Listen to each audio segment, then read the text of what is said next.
Hello, नमस्ते, welcome back to the Khaira show. आज हमारे साथ स्टूडियो में है एस्ट्रो गुरु अंकित शर्मा और उनसे बात करेंगे आज हम मंगल ग्रह के बारे में। और बहुत सारी बातचीत होगी कुंडली के बारे में और बहुत सारे कॉम्बिनेशंस जो मंगल के साथ है। तो देर नहीं करते हैं, चलिए मिलते हैं एस्ट्रो गुरु अंकित शर्मा से। नमस्ते अंकित जी। नमस्कार। स्वागत है आपका द खैरा शो में। Thank you for having me here.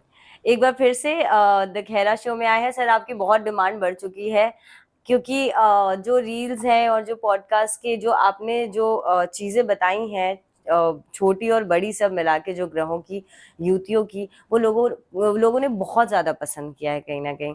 And मुझे आपको दोबारा बुलाना पड़ा है क्योंकि बहुत स्पेशल डिमांड थी लोगों की कि मंगल ग्रह को हम कवर करें, क्योंकि मंगल का साल भी चल रहा है और लोग जानना चाहते हैं कि एक कुंडली में, एक चार्ट के अंदर मंगल ग्रह कितना नेगेटिव और कितना पॉजिटिव इम्पैक्ट एक लाइफ में डाल सकते हैं। तो शुरू करते हैं सर। मंगल और बहुत सारे क्वेश्चंस हैं आगे मंगल के लिए। मांगलिक दोष के बारे में भी हम लोग बात करेंगे, तो बने रहिए आप लोग क्योंकि आगे बहुत सारी बातें होने वाली है। Please sir. देखिए, मंगल को ना बहुत ज़्यादा लोग शनि की बात करते हैं, लोग राहु की बात करते हैं। हालांकि मंगल भी एक क्रूअल प्लैनेट है। मंगल भी अब बहुत पॉजिटिव और बहुत नेगेटिव इन्फ्लुएंसेस आपकी लाइफ में दे सकता है। मंगल क्या है? मंगल खून है आपका, है ना? तो मंगल से जुड़ी ऐसी ऐसी बातें आज हम करेंगे जो आप या कोई भी व्यूअर आपका अपने चार्ट पर लगा के देखेगा तो you'll अंडरस्टैंड कि यार कितना कितना पावरफुल चीज है ये ज्योतिष, और इसके माध्यम से हम क्या क्या जान सकते हैं। बिल्कुल ठीक है। अब जैसे मंगल की बात करें तो जब हम नवग्रह स्तुति करते हैं तो उसमें मंगल के लिए एक श्लोक दिया गया है जो उसको वर्णित करता है, जो उसका वर्णन करता है। वो क्या बोलता है? वो बोलता है धरणी गर्भ संभूतम विद्युत कांति समप्रभम कुमारम शक्तिहस्तम तम मंगलम प्रणाम्यहम। मतलब जो धरती माता के गर्भ से उत्पन्न है और जिसकी कांति जो है वो विद्युत के समान है, इलेक्ट्रिसिटी के समान है जिसकी कांति। ठीक है। कुमारम शक्ति हस्तम, जिसके हाथ में भाला होता है, मंगल के हाथ में, है ना? तो हाथों की पावर की बात कर रहे हैं वो। तम मंगलम प्रणाम्यम। तो मंगल आपकी कॉन्फ्लिक्ट का भी रीजन है ना? दैट इज जो लड़ाई झगड़ा है वो नेगेटिव साइड है मंगल की। अच्छा। बट जो प्रोटेक्शन है वो पॉजिटिव साइड है मंगल की। अब भाई अगर हम बात करें तो मंगल तो सोल्जर का भी स्ट्रांग है और टेररिस्ट का भी स्ट्रांग है। बिल्कुल, है ना? लेकिन अब किसके में मंगल नेगेटिवली एक्ट कर रहा है, एज ए मारक काम कर रहा है, किसके में पॉजिटिवली एक्ट कर रहा है, एज ए कारक एक्ट कर रहा है, वी ऑल नो। ठीक है। तो मंगल देखो, मंगल आपके छोटे भाई को भी दिखाता है। मंगल आपके चार्ट में वो जगह भी दिखाता है जहां आप अपनी एनर्जी लगाओगे, अपनी ऊर्जा लगाओगे, जिस भाव में मंगल बैठा है। मंगल उन भावों को भी दिखाता है जिनको आप प्रोटेक्ट करोगे, जिनको प्रोटेक्ट करने के लिए आप लड़ जाओगे सामने वाले से। मंगल आपकी ऊर्जा को भी दिखाता है, मंगल आपके फ्रस्ट्रेशन के रीजन को भी दिखाता है। मंगल आपके चार्ट में बहुत सारी चीजों को दिखाता है। अब सवाल ये उठता है कि मंगल कहाँ पे बैठे तो सही है, कहाँ पे बैठे तो मंगल प्रॉब्लमैटिक है। जी। देखो, बृहद पराशर होरा शास्त्र ना बहुत छोटा सा रूल देती है, बहुत छोटा सा सूत्र है कि भाई अगर उपचा भावों में, मतलब आपके तीसरे घर में, आपके छठे घर में, आपके 10वें घर में, आपके 11वें घर में कोई भी नेगेटिव प्लैनेट बैठता है तो वो अच्छा होता है। अच्छा। उसका वहां पे बैठना शुभ माना जाता है। जैसे आपने लास्ट पॉडकास्ट में, राहु के पॉडकास्ट में बताया था कि अगर शत्रुओं का घर होता है, 6 नंबर जो हाउस होता है, वहां अगर राहु बैठा होता है तो वो बहुत अच्छा काम करता है, शत्रुहंता योग बनाता है। सिमिलरली विद मंगल, हाँ। मंगल और शनि भी छठे घर में शत्रुहंता योग बनाते हैं। जी। ठीक है। अब यहाँ पे दिक्कत क्या आती है? दिक्कत आती है 10th हाउस मंगल को लेके। 10th हाउस मंगल आइडियली मतलब वो अच्छा है, you'll work like a warrior. लेकिन जब 10वें घर में मंगल बैठता है ना तो चौथी दृष्टि लगन पे जाती है। तो जब लगन पे दृष्टि जाएगी ना तो व्यक्ति का थोड़ा सा गुस्सा, मतलब आप कह लो एंशियसनेस बोल लो, उसमें इंपल्सिव नेचर बोल लो, उसका वो थोड़ा ज्यादा होगा। अच्छा। मतलब अगर उसकी अथॉरिटी को किसी ने चैलेंज कर दिया तब वो उसका फिर वो वाला सिनेरियो होगा कि भाई या तो काम मेरे तरीके से होगा या फिर नहीं होगा। इट्स ईदर माई वे और हाईवे। सिंपल है। तो वहां व्यक्ति को थोड़ी सी पीड़ा होती है, वरना तीसरे, छठे और 11वें में मंगल बहुत अच्छे से, बहुत प्यार से काम करता है। अब बात आती है कि अब देखो कुछ लग्न होती है जिनके लिए मंगल खराब ही है। ओके, स्पेसिफिक लग्न जो होते हैं। जैसे अगर मैं बुध के लग्नों की बात करूं, आपका अच्छा। मिथुन लग्न हो गया, आपका कन्या लग्न हो गया, मतलब जेमिनाई और वर्गो। मैं शनि के लग्नों की बात करूं, आपका कैंसर लग्न, सॉरी, मैं शनि के लग्नों की बात करूं, आपका कैप्रिकॉर्न लग्न हो गया, आपका एक्वेरियस लग्न हो गया, मतलब कुंभ और मकर। इनमें मंगल, इन इन लग्नों में अगर मंगल 3, 6, 10, 11वें घर में नहीं बैठा, तीसरे घर में, छठे घर में, 10वें घर में, 11वें घर में अगर नहीं बैठा, तो दशा अंतर दशा में ना बहुत रुलाएगा, बहुत पीड़ा देगा आपको। अच्छा, you need to understand it. ये 4 लग्न के साथ कोई होना भी, ही है। हाँ, कोई भी अपने चार्ट पे लगा के देख सकता है जो इन लग्नों का व्यक्ति है, मिथुन लग्न का, कन्या लग्न का, आपका मकर और आपका कुंभ। अगर उनके चार्ट में मंगल अगर तीसरे घर में, छठे घर में, 10वें घर में, 11वें घर में नहीं बैठा, तो मंगल की दशा अंतरदशा कैसी गई, कमेंट करके बता देना। अगर कोई सर से कंसल्टेशन लेना चाहता है, सर की क्लासेस भी चलती हैं, सर बैचेस देते हैं बेसिक एंड एडवांस का एस्ट्रोलॉजी का, वैदिक एस्ट्रोलॉजी।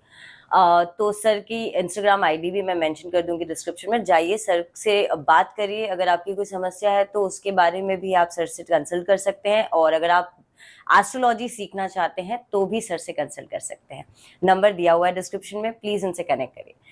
मंगल दोष जो होता है, जिसे मांगलिक दोष कहते हैं, जो मंगल ग्रह से ही आया है, और ये बहुत चर्चा में रहता है। हम बहुत सारे सेलिब्रिटीज का भी देखते हैं, जैसे ऐश्वर्या राय को मंगल दोष था तो उनकी पेड़ से पूजा की गई थी। तो इसके बारे में थोड़ी चर्चा करते हैं सर, कि पहले तो एक इंसान अपने चार्ट में खुद ही कैसे पता करे कि उसे मांगलिक दोष है, और दूसरी चीज कि जिनको मांगलिक दोष होता है उन्हें शादी के टाइम पे बहुत दिक्कत होती है, कि सामने वाले का चार्ट, अगर वो पर्सन मांगलिक नहीं है तो कहते हैं कि उसकी मृत्यु हो जाती है, या फिर बहुत प्रॉब्लम्स आ जाती है। तो कहते हैं कि अगर लड़की मांगलिक है या लड़का मांगलिक है और सामने वाला नॉन मांगलिक है, तो भाई इनकी शादी तो नहीं करवाना है, कुछ ना कुछ दुर्घटना हो सकती है। ये कितने हद तक सही है, और एक इंसान कैसे अपने चार्ट में देखे कि वो मांगलिक है या नहीं? देखिए, अगर मंगल की पर्टिकुलरली बात करें तो बृहत्पराशर होरा शास्त्र उसके बारे में कुछ नहीं बोलता कि कोई मांगलिक दोष नाम का कोई टर्म बृहत्पराशर होरा शास्त्र में नहीं है। लेकिन हाँ, बृहत्पराशर होरा शास्त्र इतना जरूर बोलता है कि हाँ, मैरिज में there can be problems in, अगर मंगल अगर सर्टेन हाउसेस में बैठता है तो। लेकिन अगर बात करें जो बाद में टेक्स्ट लिखे गए, जैसे एक बी.वी. रमन जी ने, जो कि 20th सेंचुरी के बहुत बड़े एस्ट्रोलॉजर थे, उन्होंने एक बुक लिखी थी जातक निर्णय। जातक निर्णय में एक श्लोक है जो मांगलिक दोष को पूरा डिफाइन कर देता है। अच्छा, ठीक है, उन्होंने क्या लिखा, उन्होंने लिखा कि लग्ने वे मतलब 12वां घर, लगन मतलब लगने वे च पाताले, पाताले मतलब 4th हाउस। अच्छा, जामात्री च अष्टम कुजे, जामात्री मतलब होता है आपका 7th हाउस। च अष्टम, अष्टम मतलब 8th हाउस। कुजे, कुजे मंगल को बोला जाता है। भार्या भर्तु विनाशाय, भर्तु स्त्रीणाम विनाशनम, मतलब कि अगर किसी भी व्यक्ति के चार्ट में अगर मंगल पहले घर में, मंगल चौथे घर में, 7वें घर में, 8वें घर में, 12वें घर में, अगर इन घरों में होगा, तो जो अगर फीमेल चार्ट है तो वो मेल के लिए विनाश का कारण बनेगा, उसके स्पाउस का। अगर कोई मेल चार्ट है तो वो उसकी वाइफ के विनाश का कारण बनेगा। तो ये तो लेटर टेक्स्ट में आया ना, मतलब अर्लियर टेक्स्ट तो इस बारे में बात ही नहीं करते। ओके। तो मेरा ये मानना है कि ऐसा नहीं है कि किसी के चार्ट से किसी और की मृत्यु हो जाएगी, है ना। तो वो पर्टिकुलरली उस व्यक्ति के ऊपर डिपेंड करता है, उसके चार्ट में भी आपको दिखेगा, अगर आप देखेंगे तो उसके चार्ट में भी उसकी मृत्यु दिखेगी आपको। तो ये कहना कि मांगलिक दोष जो बोलते हैं लोग कि सामने वाले की मृत्यु हो जाती है या बहुत बड़ी दुर्घटना हो जाती है किसी मांगलिक से शादी करने से, तो ये पूरी तरीके से सच नहीं है। देखिए, सबके अलग अलग मत है। मैं ये मानता हूँ कि हाँ, ये डिस्प्यूट्स करवा सकता है, ये अलग करवा सकता है, मृत्यु नहीं करवा सकता। लेकिन हम मांगलिक दोष में ये कह सकते हैं कि जो मुझे समझ में आया आपने जो बताया उससे, कि अगर कोई मांगलिक है, मंगल का एक कुछ किसी पर्टिकुलर हाउसेस में बैठना कुंडली में, तो वो उसको बहुत ज्यादा अग्रेशन और इस तरह के इश्यूज दे सकता है, बिल्कुल दे सकता है। हाइपरनेस का और इस तरह का, जो कि एक रिलेशनशिप में या एक मैरिड रिलेशन में बहुत ज्यादा प्रॉब्लम्स क्रिएट कर सकता है। हाँ बिल्कुल कर सकता है। जैसे देखिए मैंने हाउसेस कौन कौन से बताए मांगलिक दोष के लिए। फर्स्ट हाउस बताया, फोर्थ हाउस बताया, सेवंथ हाउस बताया, एट्थ हाउस बताया, 12th हाउस बताया। लोग इवन सेकंड हाउस को भी कंसिडर करते हैं। अच्छा, ठीक है, क्योंकि वाणी का कारक है वो सेकंड हाउस आपके, तो सेकंड हाउस को भी कंसिडर करते हैं। तो इन 6 घरों में अगर मंगल बैठा है तो व्यक्ति मांगलिक है अच्छा, ना। आप अगर रफली देखेंगे तो मतलब आपने 40% वर्ल्ड पॉपुलेशन को कवर कर दिया। ये तो बहुत सारे हाउसेस हो गए। कहीं ना किसी ना किसी के, मतलब हर दूसरे के चार्ट में तो मंगल आपको मिल ही जाएंगे यहाँ तो फिर बैठे सब हुए, मर रहे हैं।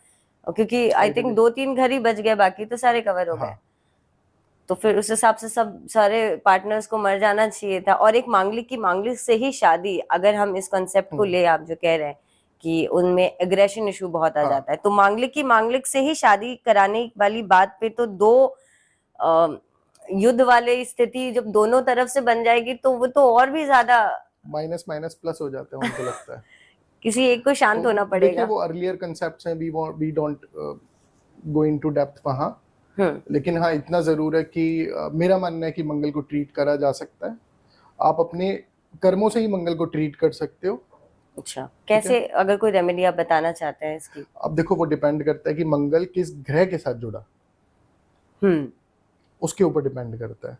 वो हम आगे जब युतियों की बात करेंगे, कंजंक्शंस की बात करेंगे, तब हम रेमेडीज की भी बात करेंगे। कि मंगल की रेमेडीज क्या है। मंगल के अगर हम एस्पेक्ट्स की बात करें, उनकी जो दृष्टियां होती हैं, पहले तो कितनी होती हैं और सारी दृष्टियां किस तरीके से काम करती हैं? देखिए क्या है कि मंगल को भी गुरु और शनि की तरह ना 3 दृष्टियां दी गई हैं, चौथी, सातवीं, आठवीं। अच्छा, जो चौथी दृष्टि होती है, जो फोर्थ एस्पेक्ट होता है मंगल का, वहां मंगल मंगल मंगल की कोई पर्सनल ग्रज नहीं है। मंगल वहां पे प्रोटेक्शन देने आया है आपको।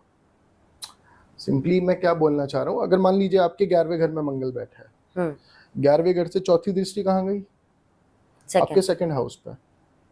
जिस व्यक्ति के 11वें घर में मंगल बैठा है उसके परिवार के बारे में बोल के देखो आप कुछ। अच्छा, वो बताएगा आपको। चेक करना किसी के, अगर किसी की कुंडली में है 11th हाउस में एंड सेकंड हाउस में, क्योंकि सेकंड हाउस फैमिली का होता है, परिवार का होता है। तो वो इंसान अगर फोर्थ एस्पेक्ट आ रहा है अपनी फैमिली के हाउस में, तो वो कहीं ना कहीं रहेगा। ओके, वो उस भाव को लेके प्रोटेक्शन करेगा। देखिए अगर किसी के फर्स्ट हाउस में मंगल बैठा है, चौथी दृष्टि कहाँ गई? चौथे घर पे गई। आप उस व्यक्ति की मदर के बारे में कुछ बोल के देखो। अच्छा, किसी के 7th हाउस में चला गया है ना, आप उसको प्रोफेशन में उसके अथॉरिटी को चैलेंज करके देखो। लेकिन यहाँ पे पूरा का पूरा खेल पता क्या है? आपको खेल बताता हूँ 8वीं दृष्टि बताने के बाद। अब मंगल की 8वीं दृष्टि में क्या होता है? मंगल 8वीं दृष्टि में आपको उस घर के जो एनिमीज होते हैं उनसे प्रोटेक्शन देता है आपको। अच्छा, मतलब सपोज अगर किसी के 7th हाउस में मंगल है, 8th एस्पेक्ट गया सेकंड हाउस पे, फैमिली वाले घर पे गया, तो फैमिली वाले घर पे जब उसका एस्पेक्ट गया मंगल का, तो उसकी फैमिली के जो एनिमीज होंगे, मंगल उनसे प्रोटेक्ट करेगा आपको, उनसे प्रोटेक्शन देगा आपको। अच्छा, वहां मंगल की प्रोटेक्शन आपको काम आएगी। जैसे छठे घर में शत्रुहंता बनाता है, वहां पे शत्रुहंता की तरह से काम करेगा मंगल। अब अगली चीज क्या है? अगली चीज है कि विधाता ने मंगल हमको दिया क्यों है। आपने एक टर्म सुनी होगी, एंगर मैनेजमेंट। ये उसी के लिए मंगल आपको उस पर्टिकुलर घर में दिया गया है, राइट? अगर आपके फर्स्ट हाउस में मंगल बैठे हैं, है ना, चौथी दृष्टि के चौथे घर पे, तो वो प्रॉब्लम आपको कहाँ से आएगी? लोग किसके बारे में आपको बोलेंगे? आपकी मदर के बारे में, आपके घर के बारे में। क्यों बोलेंगे?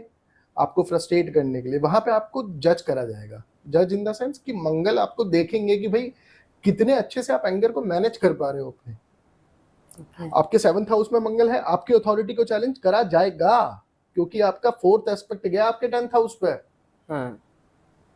तो ये आपको समझना पड़ेगा। तो ये 4th एंड 8th और 7th तो सबके मंगल जहां बैठा है, जहां जहां दृष्टि जा रही है, उन घरों में आप कैसे अपना एंगर को मैनेज कर रहे हो, ये देखा जाएगा। ओके। मंगल आपका 5th हाउस में बैठा है ना, 5th हाउस में बैठा है, तो आप अपने बच्चे के साथ, अपने चाइल्ड के साथ किस तरीके से अपने एंगर को मैनेज कर रहे हो। जिस घर में खुद मंगल बैठे हैं उस घर में भी ओके। हाँ, मंगल की देखो बिलियस नेचर है, पित्त प्रवृत्ति है, फायरी प्लैनेट है, तो मंगल ऐसा नहीं है कि मेरे चार्ट में मंगल अच्छा है तो मंगल बहुत अच्छा है, ऐसा नहीं है। मंगल आपके चार्ट में अच्छा प्लैनेट है, खराब प्लैनेट है, योग कारक है, मारक है, कोई फर्क नहीं पड़ता। उसका नैसर्गिक गुणधर्म है क्रूअल, वो दिक्कत देगा, ये समझने वाली बात है। अब दिक्कत कैसे देगा, अभी जैसे 5वें घर में मैं बात कर रहा था, अगर 5th हाउस में मंगल बैठा है तो यू नीड टू अंडरस्टैंड कि अगर आपने एंगर मैनेजमेंट नहीं कर रखा तो पीड़ा कहाँ होगी, संतान को पीड़ा होगी। अच्छा। या संतान होने में पीड़ा होगी। 5वें घर पे दृष्टि आ रही है तब भी। ओके। तो एंगर मैनेजमेंट बहुत जरूरी है। सर हमने लास्ट कुछ पॉडकास्ट बनाए थे जिसमें हमने राहु की बात की थी, केतु की बात की थी, और हमने शनि की भी बात की थी, और हमने ये भी बात की थी कि हमें कैसे पता चलेगा कि हमारे चार्ट में ये अच्छा रिजल्ट दे रहे हैं हमें या हमें बुरा दे रहे हैं। अगर आपने वो सारे पॉडकास्ट नहीं देखे हैं सर के साथ तो जाकर देखिए, आपको बहुत कुछ पता चलेगा और आपको शायद चार्ट देखना आ जाएगा और आपको पता चलेगा। उसी से सर सेम रिलेटेड क्वेश्चन मंगल से भी मैं आपसे पूछना चाहती हूँ कि मंगल आपके एक के जन्म कुंडली में कैसे एक इंसान पता करे कि वो उसके लिए अच्छे रिजल्ट दे रहा है या उसके लिए प्रॉब्लमेटिक बना हुआ है। देखिए, मंगल को समझने का एक सिंपल सा फंडा है। आपको गुस्सा बहुत कम आता है, एंगर मैनेज्ड है आपका। दूसरी चीज, आप वर्कआउट कर रहे हो, आप अपनी फिजिक का, अपने शरीर का ध्यान देते हो। अच्छा। मंगल आपका सॉर्टेड है, आपको सोचने की जरूरत ही नहीं है। आपके चार्ट में मंगल कोई से भी घर का लॉर्ड हो, कोई सा भी लगन हो, आपका मंगल आपका फिक्स्ड है। ओके। मंगल उसके लिए आपको कोई उसको रेक्टिफिकेशन की रिक्वायरमेंट नहीं है मंगल के लिए। मंगल आपका और ठीक जिस है। इंसान को बात बात पे गुस्सा आता है या बहुत कुछ लोग चीजें फोड़ देते हैं, बहुत खराब मंगल है, वो डेफिनेटली राहु के साथ कनेक्टेड है।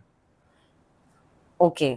सर राहु के साथ कनेक्टेड है से मैं आना चाहती हूँ युतियों पे, क्योंकि लोगों को बहुत अच्छा लगता है सुनना, एंड मुझे भी बहुत इंटरेस्टिंग लगता है ये टॉपिक जब हम युतियों की बात करते हैं कि एक चार्ट में जब कोई भी एक ग्रह दूसरे ग्रह के साथ बैठा होता है तो वो कैसे रिजल्ट्स दे रहा होता है, और उस पे भी किसी का एस्पेक्ट आ जाए तो वो कैसे रिजल्ट्स देगा, क्योंकि सबके चार्ट में वो कहीं ना किसी ग्रह के साथ तो एक प्लैनेट बैठा ही होता है। तो उसके बारे में हम सर बात करेंगे। युतियों के बारे में बात करते हैं। युतियों से पहले मैं आपको एक चीज बताना चाहता हूँ, आपके व्यूअर्स को, कि मंगल का रोल बस मंगल के बारे में अगर हम पॉडकास्ट बना रहे हैं तो आई गेस मैं बस 5% ही ज्ञान आपको दे पाऊंगा, जितना असीमित ज्ञान है मंगल को लेके। अगर बात करें तो, अगर बात करने बैठूं तो पॉडकास्ट पता नहीं कितना लंबा जाएगा। लेकिन सिंपली अगर मैं आपको एक चीज समझाऊं तो मंगल आपका ब्लड है। आप अपने चार्ट को भी देख सकते हो कि आपका चार्ट सही है या गलत है। अच्छा। आप अपने चाइल्ड के चार्ट में देखो, अपने बच्चे के चार्ट में, कि उसके लग्न में मंगल जो है किस राशि में बैठा हुआ है। ठीक है, मंगल किस राशि में बैठा हुआ है। वो जिस राशि में है ना, सपोज अगर मान लीजिए कि मकर राशि में बैठा है तो अपने चार्ट में ठीक उसको मकर राशि में लाके रख दो और देखो कि 5वें घर से या 5वें घर के स्वामी से वो लिंक बना रहा होगा। क्यों? ब्लड का रिश्ता है ना आपका। अच्छा। ब्लड रिलेशंस, तो वो लिंक बनाएगा तो 5वें घर से। आपके 5th हाउस से कहीं ना कहीं 5th कनेक्टेड हाउस आपको। या 5th लॉर्ड आपको या तो ट्राइन में बैठा हुआ दिखेगा। अच्छा। उससे 5 घर आगे, 5 घर पीछे 5वां घर पड़ेगा, या फिर 5वां लॉर्ड पड़ेगा, या फिर 5वें घर में ही बैठा होगा, या फिर 5वें घर के लॉर्ड को देख रहा होगा। ये पेरेंट्स के चार्ट में बच्चे का भी देख सकते हैं और बच्चे के चार्ट में पेरेंट्स का भी देख बिल्कुल देख सकते हैं, सकते हैं। Because its blood relation. हाँ, अगर किसी का चार्ट में अगर नहीं बैठ रहा तो भैया अपना चार्ट को रेक्टिफाई कराने की जरूरत है, शक करने की जरूरत नहीं है।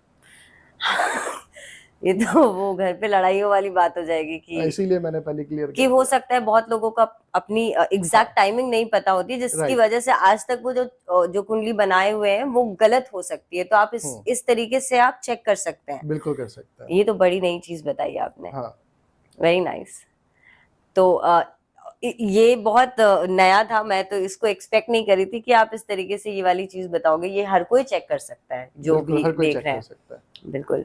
सर अब चलते हैं अपने सबसे इंटरेस्टिंग पार्ट पे, युतियों की। जब और सबसे ज्यादा इंटरेस्टिंग मुझे राहु और मंगल की युति सुननी है, क्योंकि ये दोनों ही बहुत डेंजर से हैं। देखो मंगल की युति चाहे राहु के साथ हो चाहे केतु के साथ हो, दोनों सिचुएशन में खराब है। अब मंगल राहु में क्या होगा? मंगल राहु आपको, मंगल मंगल क्या है? मंगल आपकी ऊर्जा है ना, जिसमें जो बच्चा बहुत चुलबुला होता है, थोड़ा थोड़ा शरारती टाइप का होता है, तो हम बोलते हैं ना कि यार ये उत्पाती बच्चा है, इसका मंगल बहुत स्ट्रांग होगा। हम्म। तो मंगल क्या है? मंगल आपकी ऊर्जा है, मंगल आपको एक्टिव बनाता है। मंगल अच्छा है आप एक्टिव हो, है ना। अगर वही मंगल राहु के साथ जुड़ गया, राहु क्या करता है? राहु एक्सपेंशन देता है आपको किसी भी चीज में, और राहु की एक्सपेंशन नॉर्मल नहीं होती है। अनलाइक जुपिटर, जुपिटर की एक्सपेंशन नॉर्मल होती है, जुपिटर नॉर्मल ग्रोथ देते हैं, राहु एबनॉर्मल ग्रोथ देता है आपको। तो जब राहु मंगल के साथ कनेक्ट होता है तो जो गुस्सा है वो एबनॉर्मली ग्रो करेगा कि आप कंट्रोल नहीं कर पाएंगे। अच्छा। वो बच्चा, वो जो अब तक एक्टिव था, अब वो हाइपर एक्टिव बच्चे में चेंज हो जाएगा। वो प्रॉब्लम्स जिसके क्रिएट चार्ट करेगा। में मंगल से अगर 5वें घर में राहु, 5 घर आगे राहु या 5 घर पीछे राहु, या मंगल के मंगल का उस पर दृष्टि जा रही है, या फिर मंगल के साथ में बैठा है, वो हाइपर एक्टिव बच्चा होगा। अच्छा। ठीक है। अब मंगल राहु की हमने बात करी, ऐसे ही मंगल केतु की बात कर लेते हैं। मंगल केतु और डेस्टिनी ब्रेकर्स। अच्छा। दोनों डेस्टिनी ब्रेकर्स हैं जब साथ में आ जाते हैं। अभी जो इंसिडेंट हुआ प्लेन क्रैश का इंडिया में, अगर आप इंडिया का चार्ट बना के देखेंगे तो चौथे घर में गोचर में आपको मंगल और केतु दोनों बैठे हुए दिखेंगे। ठीक है। तो बोथ आर डेस्टिनी ब्रेकर्स। तो मंगल केतु जिसके भी चार्ट में है, तो आपको ये देखना पड़ेगा कि मंगल केतु के साथ कौन सा प्लैनेट आके कंजंक्ट हुआ है। अच्छा। अब देखिए क्या है, मंगल आपका ब्लड भी है। मंगल यदि कनेक्ट हो गया राहु के साथ, राहु क्या है? राहु फॉरेन एलिमेंट है, मतलब एलर्जीज, इन्फेक्शन, मतलब ब्लड में इन्फेक्शन होने का खतरा आपको बना रहेगा। मंगल कनेक्ट हो गया केतु के साथ, मतलब मंगल से 5 घर आगे 5 घर पीछे केतु बैठ गया, मंगल के साथ केतु बैठ गया, राइट, या फिर मंगल का एस्पेक्ट केतु पे चला गया, तो मंगल कनेक्ट हो गया। अब ऐसे में ये क्या देता है? ये देता है आपको blood clot. Okay. Blood clotting. अगर जुपिटर आ जाते हैं, सन आ जाते हैं, तो ज़्यादा दिक्कत वाली बात नहीं है। लेकिन अगर राहु, मून और केतु, तो ब्लड से रिलेटेड प्रॉब्लम रहेगी आपको। पक्का है? हाँ, ये डेफिनेट है। मैंने ये भी बोला था कि Mangal is the reason for your frustration, है ना। अब वो रीजन होगा कौन? आप मंगल को देखिए, मंगल कौन कौन से प्लैनेट से जुड़ा हुआ है, सबको नोट कर लीजिए आप अपने चार्ट में, है ना। सबको नोट कर लिया कि ट्राइन में कौन आ गया, 5 घर आगे 5 घर पीछे कौन है, और मंगल किन किन को देख रहा है और किन किन के साथ बैठा है। उसमें मंगल के ठीक बाद जो प्लैनेट होगा डिग्री वाइज, वो आपकी फ्रस्ट्रेशन का रीजन होगा। अच्छा। शनि आ गया, प्रोफेशन है आपकी फ्रस्ट्रेशन का रीजन, ठीक है, या फिर प्रोफेशन को लेके आप बहुत फ्रस्ट्रेटेड रहते हो। अब देखिए जैसे मंगल के पीछे मान लीजिए मून आ गया, अब मून के केस में क्या होता है कि मदर 2 मिनट में उसको गुस्सा दिला सकती है उसकी, या फिर आपको उसको फ्रस्ट्रेट करना है ना, जिसके चार्ट में मंगल के ठीक पीछे मून दिख रहा है आपको डिग्री वाइज, आपको कुछ नहीं करना, आप उसको इमोशनली कुछ ना कुछ ऐसा बोल दो, फूट जाएगा वो। अच्छा। Will burst. ठीक है, फ्रस्ट्रेट करना है किसी को तो। अगर मान लीजिए आपका वीनस आ गया, आपकी वाइफ 2 मिनट में आपको गुस्सा दिला सकती है, मतलब कुछ ना कुछ ऐसा बोलेंगी जो आप एकदम से आग बबूला हो जाओगे। ठीक है।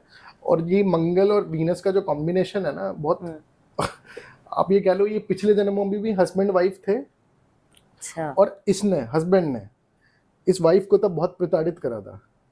ये बदला हो रहा है, अब ये बदला है, मतलब आप वही अपने कर्मों को भोगने आए हो इस जन्म में। सन आ गए साथ में, तो सन आ गए तो इसकी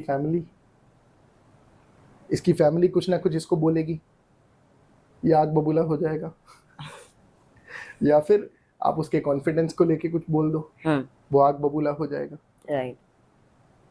अगर वीनस मार्स राहु है मान लीजिए किसी के भी चार्ट में, तो ऐसे में क्या होता है कि एक तो ये प्रॉपर्टीज देता है आपको, लेकिन हर प्रॉपर्टी में कुछ ना कुछ ड्रामा आपको दे देगा। कहीं पे कोई लिटिगेशन चल रहा है, कहीं पे कोई प्रॉपर्टी फंसी हुई है, कुछ ना कुछ प्रॉब्लम हर प्रॉपर्टी में आपको दे देगा। ये कॉम्बिनेशन घर में भी आग लगवा सकता है आपके। I have seen it through chart reading कि बहुत चार्ट्स में मैंने ये भी एक्सपीरियंस करा है कि इस कॉम्बिनेशन ने घर में भी आग लगवा दिया है। वाइफ, क्योंकि वीनस वाइफ को रिप्रेजेंट करता है, तो ऐसे में क्या होता है कि भाई वाइफ के साथ या तो बॉडीली ट्रबल्स होने स्टार्ट हो जाती हैं, या फिर वाइफ का नेचर जो होता है वो ओवर इम्पल्सिव होता है वीनस मार्स राहु के केस में। देखो मार्स राहु जो है ना, वो कॉम्बिनेशन ही हाइपर एक्टिविटी का है।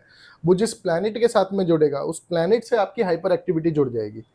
अगर हम बात करें कि शनि के साथ जुड़ जाता है तो प्रोफेशन को लेके दिक्कत में रहेगा। ठीक है, मून के साथ जुड़ गया, ये मदर को प्रॉब्लम्स दे सकता है, नहीं तो ये मेंटल इश्यूज दे सकता है। ये मून मार्स राहु जब ट्राइन में या फिर साथ में बैठ जाते हैं ना, तो ऐसे ये साइको बिहेवियर वाला कॉम्बिनेशन है। हाँ, ये फिकल माइंडेड दिखाता है व्यक्ति को, कि व्यक्ति कितना फिकल माइंडेड है अगर आपके मून मार्स राहु साथ में बैठे हैं। अभी कल ही मैं एक चार्ट देख रहा था, तो वो लड़की डिवोर्स के लिए अप्लाई कर रही थी, तो उसके चार्ट में मुझे कॉम्बिनेशन दिखा।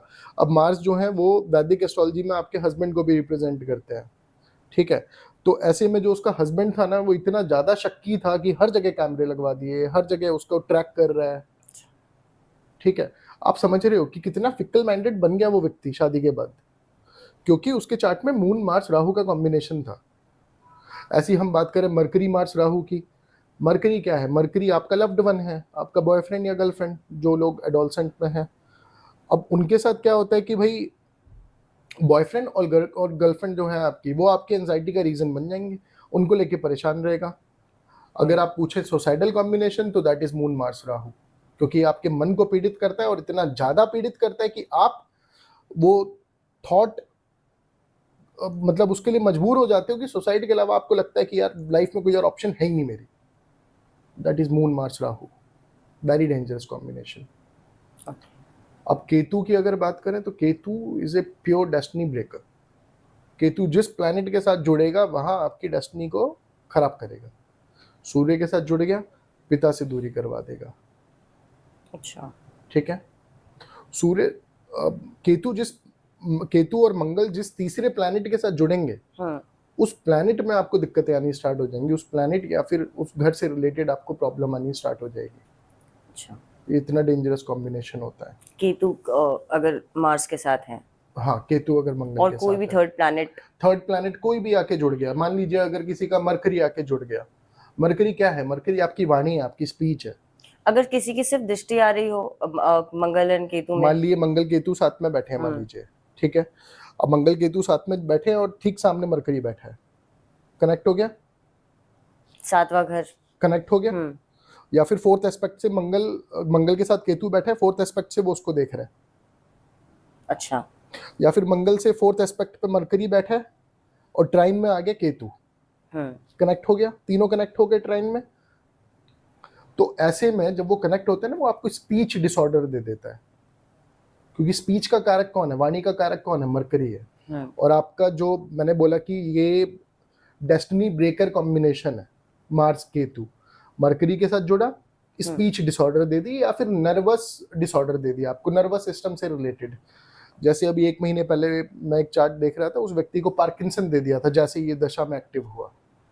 अच्छा, ठीक है, दिस डेंजरस कॉम्बिनेशन।